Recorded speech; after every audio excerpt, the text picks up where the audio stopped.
রাজধানীর পল্লবী থানার যুবদল নেতা হত্যায় সন্দেহভাজন একজনকে আটক করেছে পুলিশ। সোমবার সন্ধ্যায় মিরপুর পল্লবী থানার পেছনে সি ব্লক এলাকায় পল্লবী থানা যুব দলের সদস্য সচিব গোলাম কিবরিয়াকে গুলি করে হত্যা করা হয়। ঘটনার পরে লোকজন গুলিবিদ্ধ কিবরিয়াকে উদ্ধার করে একটি হাসপাতালে নিয়ে গেলে চিকিৎসক তাকে মৃত বলে ঘোষণা করেন। সিসি ক্যামেরার ফুটেজে দেখা যায় দোকানে মাস্ক ও হেলমেট পরা ৩ ব্যক্তি খুব কাছ থেকে তাকে গুলি করে।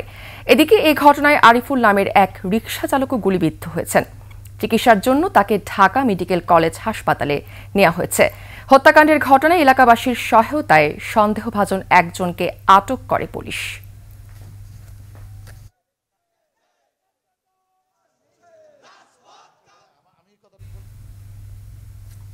জনগণের সহায়তায় ঘটনাস্থল থেকে একজনকে গ্রেপ্তার করি। আমরা ওরে নিয়ে বাকি অন্যান্য ওর সাথে কারা কারা জড়িত ছিল ওকে নিয়ে ওটা নিয়ে আমরা কাজ করছি। আমরা তদন্ত আমরা শেষ করে তো আমরা ইয়া পাইলে আপনাদেরকে জানাবো। এই বিষয়ে কোনো মামলা হয়েছে কিনা? না, এখন পর্যন্ত মামলা না। আমরা যোগাযোগ করছি, ভিকটিমের আত্মীয় স্বজনের সাথে যোগাযোগ করছি, যোগাযোগ করতেছি।